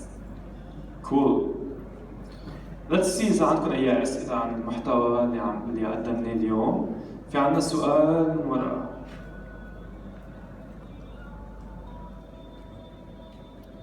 صار وقت الجمعة قريب. أكثر من سؤال. السؤال الأول بالنسبة للأنوتيشن، اصبح استخدامها معدوم بعد الكارت. ليه؟ لان الموبايل كله بيستخدم، ما بقتش موجوده على الموبايل خالص الانوتيشن، مشاور على الهواء. مفيش لينك ممكن يوديني لمكان تاني، ده واحد. 2 التاجز استخدمها كلمات ولا جمل؟ ايه الافضل؟ اوكي كول، شكرا على السؤال. فنحن قلنا الانوتيشنز ما بتبين على الموبايل، الكاردز بتبين على الموبايل، على الديسكتوب، على التابلت، على اي شيء. فبنشجعكم تستعملوا الكاردز لانه بتبين على كل الديفايسز. وعندنا بالعالم العربي عدد المشاهدات اللي عم تجي على الموبايل عالي كثير. فاكيد الكاردز بشجعكم تستعملها. الانوتيشنز منيحه اذا عندكم كثير فيوز على الديسكتوب. وكمان لقينا انه استعمال الانوتيشنز بتعطيكم كثير فريدم تحطوها وين ما بدكم على السكرين. اكثريه الوقت الانوتيشن بتزبط كثير منيح اذا باخر الفيديو بتشوفوا ايش بنسميها اند كارد. بتكون مثل الشخص عم بيقول لجمهوره شكرا لو حضرتوا الفيديو، بليز اعملوا سبسكرايب على قناتي، كليك هير. فيكم تحطوا انوتيشن مكتوب عليها سبسكرايب، كليك هير and they go and subscribe مثلا انوتيشن للقناه. او اذا بدك مثلا تعمل ادفرتايزنج لفيديو جديد حملته على قناتك، فيك تحط انوتيشن. فاكثريه الوقت بشجعك تستعمل انوتيشن بهالطريقه، بس الكاردز احسن لك على كل الديفايسز. ثاني سؤال كان عن التاجز، كان عندنا سؤال غيره عن التاجز. بقول لكم انه التاجز مهمه بس اهم منها العنوان والديسكربشن. كل الكلمات اللي بتحطوها على اليوتيوب نستعملها بالسيرش، نستعمل كمان الكابشنز بالسيرش نطلع الفيديوز. فالكابشنز كمان مهمه لكم. بس للتاجز كلمات مش وورد مش سنتنسز. بس يمكن تحط مثلا اذا انت بتتعلم انجليزيه ما بتحط مثلا اتس اوكي انك بتحط مثلا ككلمه رئيسيه انجليزي، بس يمكن اتس تو جنرال. فاذا بتحط تعلم الانجليزي ولا ليسن انجلش، ولا اذا بتحط كلمتين اللي بتخليك شويه مور يعني دقيق، اي ثينك اتس بيتر من ناحيه انه الترافيك بيكون اكثر تارجتد، اكثر مستهدف. مش جمل كثير طويله، لانه اذا بتحط تعلم الانجليزي مع محمد على قناتي الخاصه، هذا يمكن ما بيكون فيه ماتشنج مع كيوردز. فبس اعمل شيء اللي هو مش كثير طويل، مش كلمه اللي هي عامه انه بتجلب لك ترافيك مش متعلق بالفيديو. بلشوا يجوا الهدايا باي ذا واي من ورا، فحتشوفوا انه في ناس حيجوا يعطوكم باكس. كمان بس بدي اقول في ناس عم يجوا هلا. ياخذ سؤال اخر؟ بعد اسئله؟ طبعا عندنا شيء عن التاجز؟ انه تاكدوا انه بس بتحطوا تاجز بالتاج سكشن، يعني اذا بتحطوا تاجز بالديسكربشن this is يعني بيجي لكم مخالفه. اوكي. سؤال من هون، اثنين اسئله. ايه اللي بيخلي الفيديو بتاعي يبان في السجستد فيديوز عن فيديوز تانية؟ يعني معظم الفيوز اللي بتيجي مره واحده بلاقي الفيديو بتاعي بقى سجستد فيديو مشهور، فالفيديو بتاعي عالي قوي. فايه اللي بيخلي الفيديو بتاعي يكون سجستد فيديوز مشهور؟ اوكي. فالسؤال كان عن السجستد فيديوز، انه هون عندنا قناه اجى كثير مشاهدات من خلال سجستد فيديوز على فيديو مشهور. فالسجستد فيديوز بيشتغل مثل السيرش، نفس الشيء الميثودات، يعني كل الكلمات اللي بتحطوها هتساعد يكون في ماتشنج على سجستد فيديوز مع فيديوز اخرى. بشجعكم يكون العنوان، description، التاجز إلها خاص بالمحتوى دائما. بس suggested videos هيك it will tie them together. بس one advice لإلكم إنه الديسكربشن عادة نحن بنقسمه لثلاث أقسام. النصيحة اللي بنعملها إنه أول سكشن بالديسكربشن يكون عن الفيديو، ثاني سكشن بالديسكربشن يكون عن القناة، وثالث سكشن بالديسكربشن يكون السوشيال ميديا لينكس. هيك شو بيصير؟ على كل الفيديوز اللي بتحملوها على قناتكم ثاني سكشن وثالث سكشن حتكون نفس الشيء، ما راح تتغير القناة وما راح تتغير السوشيال ميديا لينكس. فهيك تربط كل الفيديوز مع بعض على قناتكم وبتطلع مع بعض على suggested videos. يعني لما يكون عندك فيديو انت اللي بتشوفه على جنبه بيكون فيديوز تابعة لك كمان بتساعدك انه تجيب مشاهدات على الفيديوز الاخرى، فهيك بتربط كل الفيديوز مع بعض. فهيدي النصيحة لك suggested videos. واضافه يمكن على الميتاداتا اللي بتطلع في السجستد فيديوز، عاده ايضا اللي عندها واتش تايم حسن، فايتس امبورتنت انه بتخلي الفيديو بيكون عندها اكثر واتش تايم، بيكون عندها اكثر تشانسز انه بتكون سجستد، لانه الالجوريثم يفهم اذا عندها واتش تايم عالي يعني انه كانت ذات جوده والناس طلعوا عليها وكانوا مهتمين، فهذا ايضا بيساعد على الاضافه. اوكي السؤال ورا اول بعدين نرجع. كنت بسأل أقصى عدد من التاجز أعمل كم واحدة؟ والأستاذة قالت إن ممنوع أكتب التاجز في الديسكربشن، في ناس تكتب في الديسكربشن الرسوم ويقوم نقطتين ويكتبهم ورا بعض ويفصلهم بفاصل. هلا اكيد هالشيء غلط، ما تحطوا تاجز بالديسكربشن خطا. عدد التاجز هذا السؤال يعني ما في جواب محدد، بس عاده بنقول نحن اللي بنقوله انه هو الطريقه اللي بتشتغل التاجز الاوردر اوف امبورتنس مهم. يعني اول تاج تكون اهم تاج عندكم واللي بعدها اقل اهميه. يعني الطريقه اللي بتشتغل التاجز هي اكثر شيء اهميه تكون اول شيء. فمثل ما بتعرف اذا حطيت كثير تاجز حتقل الاهميه تبعها قد ما تحط. فعاده يعني نقول 10 ل 15 اتس جود، بس ما في يعني رقم محدد. هو اذا شفت فيديو فيها تاجز بالديسكربشن مخالفه عملها ريبورت لانه this is against policy.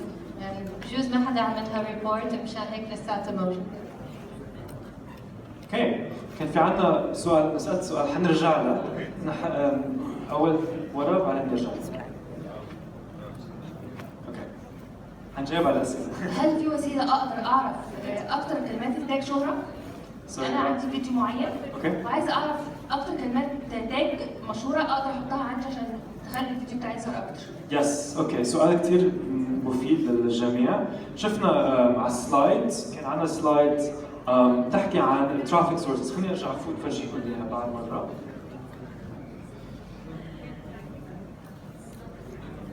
فنحن شفنا سلايد هيدي اذا رجعنا لها الترافيك سورسز. اذا فتنا على الترافيك سورسز اوكي اذا فتنا على الترافيك سورسز بنقدر نشوف السيرش تيرمز.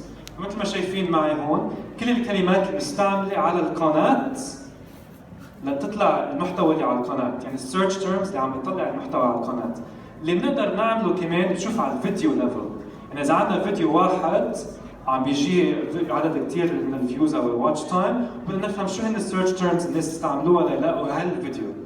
فينا نفوت نعمل سيرش لهالفيديو ونفس الشيء تفوت على ترافيك سورسز وعلى يوتيوب سيرش ونشوف شو هن الكلمات اللي استعملوها الناس. فهي الطريقه تقدروا تلاقوها بسهوله على اناليتكس. وتكلمنا كمان على جوجل ترندز. هيدا بيمكن لك انك تعرف بصفه عامه الكلمات الرئيسيه، بس انت التاكس عاده بيصير لها ماتشنج مع الكلمات الرئيسيه اللي الناس بيبحثوا عنها على يوتيوب، فيمكن تاخذ انت الانسبيريشن من جوجل ترندز حتى بتعرف التاكس اللي بتضيفها. اوكي في كان عندنا سؤال حتى في اسئله هون كمان. بدنا نقول كمان وما رح نقدر نجاوب على كل الاسئله لانه في كثير ناس، فعندنا بورد هونيك. اذا ما جاوبنا على سؤالكم فيكم تكتبوا سؤالكم وايميلكم، حنجاوب على السؤال بعد الايفنت كمان. حنجاوب قد ما فينا على كل الاسئله اللي في الاولى، بس انتم كتار ونحن ما كتار يمكن ما نقدر نجاوب على كل الاسئله. هو السؤال له علاقه بالترافيك سورس. اوكي حضرتك قلت ان اليوتيوب سكند سيرش انجن. يس فيرست وات اباوت فيرست اكسترنال سورسز ما بلاقيش جوجل الوردز اللي الناس وصلوا لي عن طريق جوجل، فممكن دي يعني المفروض دي حاجه تكون موجوده. يس اكيد فينا نشوف الترافيك سورسز. اذا فتنا على الترافيك سورسز بعد مره ارجع للسلايد. اوكي فهون اذا فتنا على الترافيك سورسز بتلاقي انه اكسترنال هي احد الاشياء بالترافيك سورسز. اذا كبست عليها بتقدر تشوف من وين جايين الناس من برات اليوتيوب. هلا نمبر 1 سيرش انجن هي google.com مثل ما قلت. Yes. How people reach me? Outside of YouTube. That's difficult to do. You can't really do that. نحن كل الاشياء الاناليتكس هي من خلال اليوتيوب، بس إذا فت على الاكسترنال تقدر تشوف جوجل. اذا كبست على جوجل سيرش تقدر تشوف ان الكلمات اللي بيجوا على جوجل سيرش كمان، بس على الفيسبوك وعلى بقيه السوشيال ميديا بلاتفورمز you won't be able to see that. Yeah, it's outside of YouTube. Yeah. اوكي كان عندنا سؤال. سؤال هنرجع.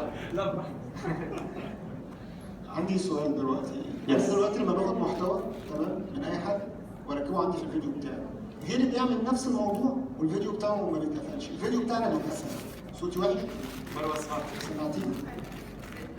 انت بتستعمل محتوى لحدا اخر والفيديو تبعك بيتقفل وحدا اخر بيعمل نفس الشيء والفيديو ما بيتقفل، هذا على الكوبي رايت. مثل ما قلنا كثير مهم انه تستعملوا محتوى اللي هو ليكم. اللي بيحدث اذا بتستعمل محتوى لشخص اخر، اذا هو بيشوف يمكن بيطالب به، اذا ما بيشوفه ما بيطالب به، لانه احنا كيوتيوب ما بنعملوا اي شيء، احنا نيوترال. اللي بيصير انه في حدا على يوتيوب يقول لا هذا المحتوى تبعي يمكن بيطالب به، واحنا we can guarantee anything.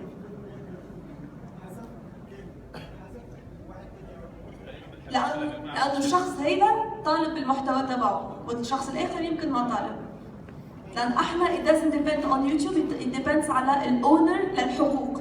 فالاونر هيدا اذا بيطالب حقوقه يمكن بيقول انه احذف الفيديو، بس احنا we can't interfere، يعني هذا شيء legal برا اليوتيوب. سؤال بالنسبة للمطالبات بتاعة الحقوق، يعني أحيانا بيبقى مثلا فيديو أنا عامله كله كامل بالميوزك بتاعه، وبعد كده فوجئت إن في شركة بتدعي إن الميوزك ديت بتاعتها. طب إزاي؟ أنا الميوزك ده بتاعي أنا، من تأليفي أنا، والفيديو كله. فيعني ببقى عايز أوصل لحل مع اليوتيوب، يعني ما بلاقيش. هو again الحل مش مع يوتيوب، مع مين عنده حقوق الموسيقى. فإذا أنت عندك الحقوق شيء مختلف، إذا حدا عنده حقوق الموسيقى يمكن يطالب بيهم حتى إذا الفيديو تبعك أنت وحطيت عليها الموسيقى. فلازم إذا استعملت أي شيء بيكون من لايبرري ليوتيوب، لأنه الحقوق عليها فري يعني. بس يمكن شيء على الكوبي رايت بصفة عامة. هو بس إنه شيء مهم تعرفوه إنه يعني اليوتيوب منصة لكل الناس، رايت؟ فيهم يستعملوها بالطريقة اللي بيحبوها.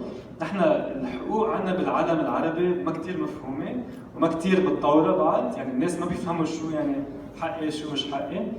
نحن كيوتيوب ما بنتدخل بالثيرد بارتي كونفليكتس، يعني إذا أنا عندي غنية وبقول هذا حقي ومروة بتقول إنه لا أنا البروديوسر حق غنيتك لإلي أنا، هيدا مشكلة بيني أنا ومروة، ما خص يوتيوب. يوتيوب هي منصة لكل الناس، فلازم أنا ومروة تصولف ذا ايشو بيناتنا.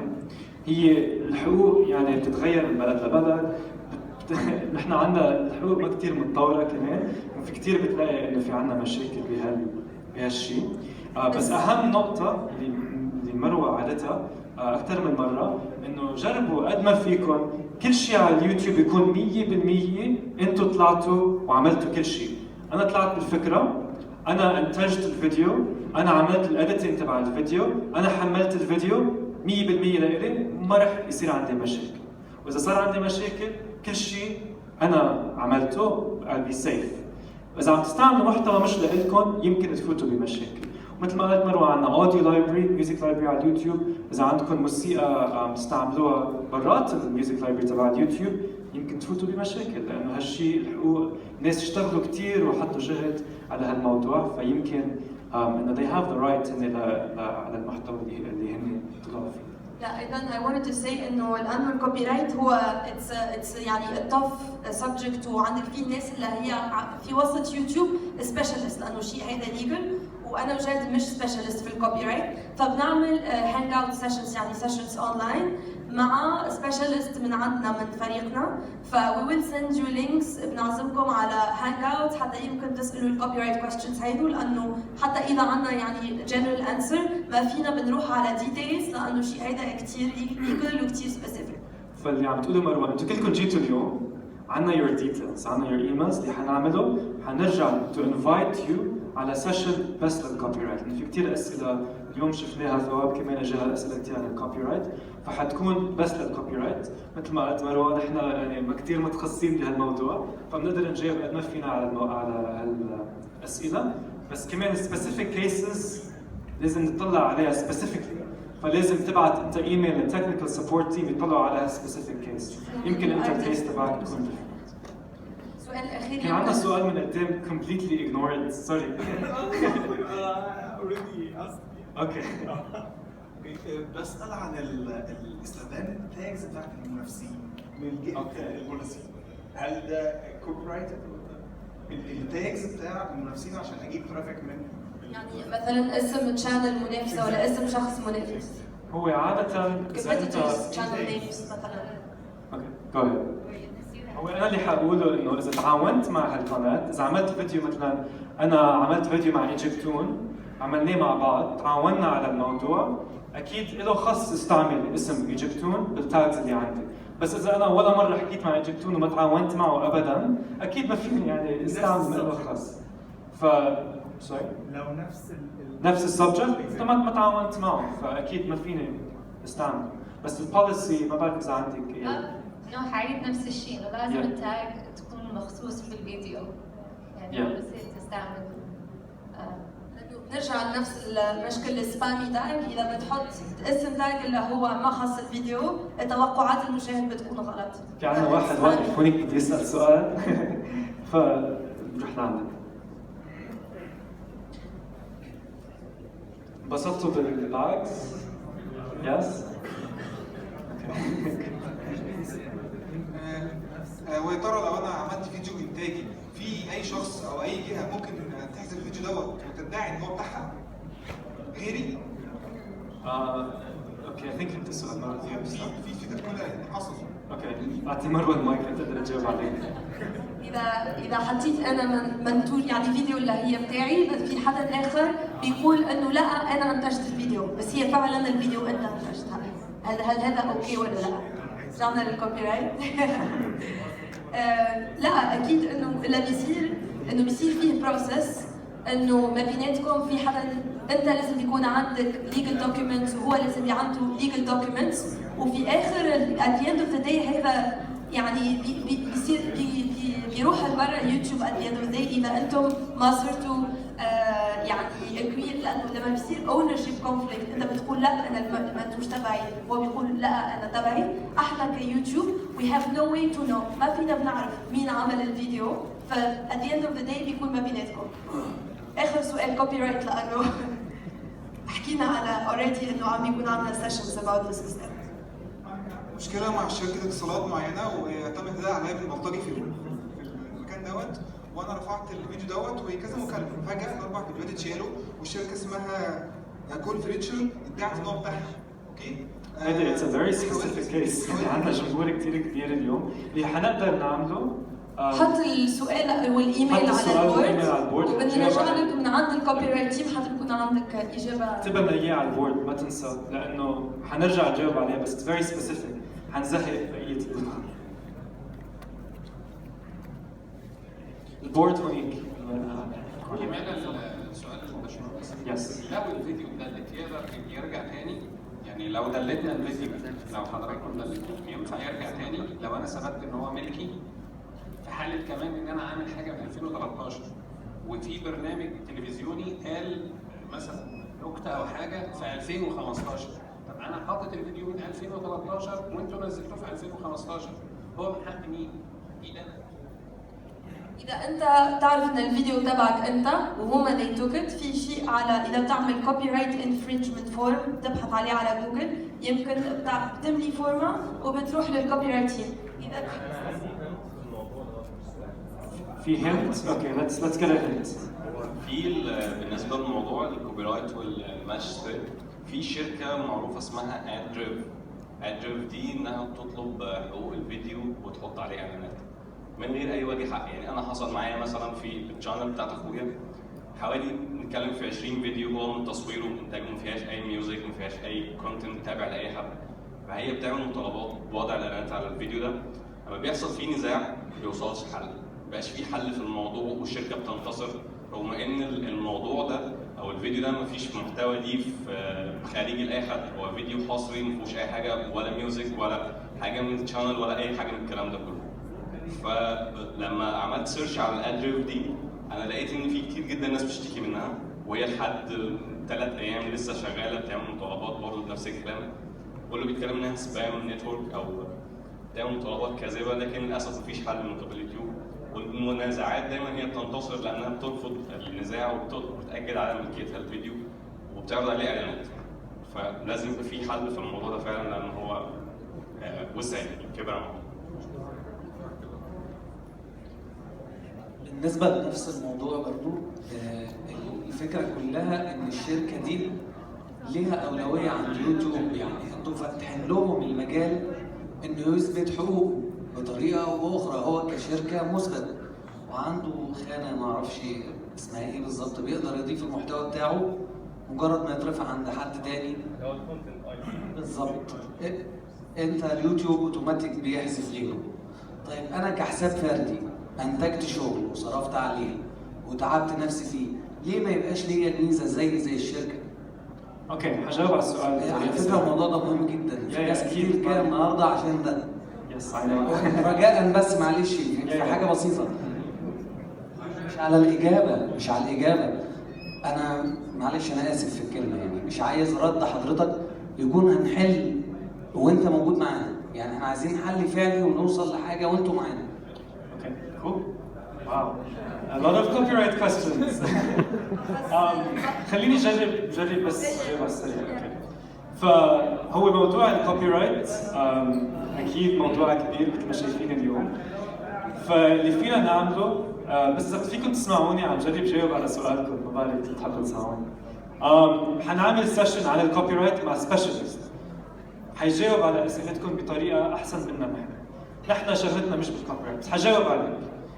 كوبي رايت مثل ما قلت انا بتعب على شغلي، بعمل هالمحتوى ويعني تعبت لاعمله، عملت طلعت الفكره، انتجته، عملت الفيديو، اي اديتد حملته على اليوتيوب، في واحد عم بيقول انه لا هيدا لإلي، فاكيد حازعل واكيد حيأثر على شغلي.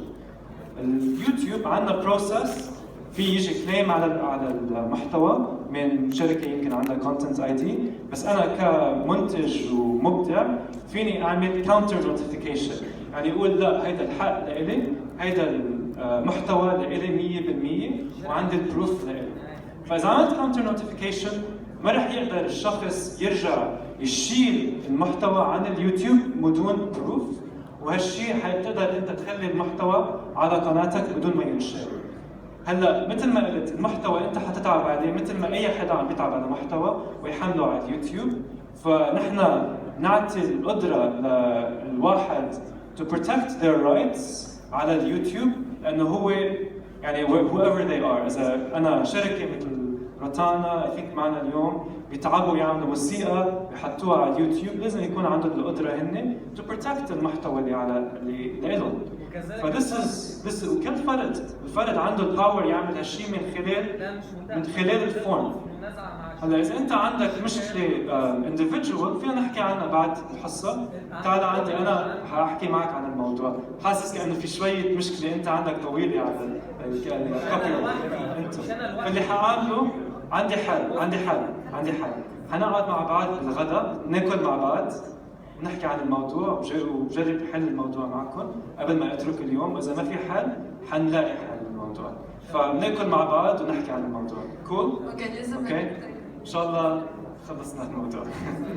اوكي كل الاسئله الاخرى حطوها على البورد وحطوا الايميل، لانه اذا ما في ايميل ما فينا نجاوبكم، واذا مشكل كوبي رايت اكتب نكست ويت كوبي رايت حتى يروح للذا رايت تيم، فاكتبها على البورد. هيدا البورد بس من الجهه الاخرى فور كولابوريشن للتعاون. اذا في بتحب تعمل تعاون مع اي قناه ولا اي نوعيه محتوى حط اسم قناتك، اذا بدك بتحط ايميل، اذا يو دونت ونت تو اتس فاين، بس اسم القناه ونوعيه القنوات اللي بتحب تعمل معهم كولابوريشن، لانه الايفنتس هيدي مهمه للنتوركينج كمان، فميك شور انك بتعمل يعني كونتاكت على يوتيوب. و I think we can show the rooms هلا حنفرجيكم بسرعه القوة تبع الورش العمل، بعدين حنروح نصلي جمعه اذا بتحبوا تصلوا الجمعه، بعدين في اكل وبعدين نرجع على ورش العمل. فحنفرجيكم القوة بسرعه. تذكروا ورش العمل اللي سجلتوا لها، فعنا collaboration و going global on YouTube حتكون بقوة بيجاسوس، تذكروها؟ فيكم تاخذوا صورة كمان. Production workshop بغرفة ميرا How to make money on and off YouTube بأوريون، يعني هون. YouTube what is and what is not allowed policy session بأنجليكا. فجربوا تذكروا أو تصوروا أي حدا من الهوتيل يمكن بيقول لكم where the rooms are، فإذا بتسألوا أي حدا من الهوتيل بس خذوا صورة. الثالث روم هي هيدي، هي the big one، هي أوريون، هي ثالث روم. في 2 منهم هدول 2 حيكونوا بالبزنس سنتر. هلا حنروح نصلي الجمعه بعدين ناكل ونرجع الساعه 2 حيبلشوا السيشنز. ما تتاخروا، جربوا كونوا هنيك قبل الوقت. شكرا كثير للكل.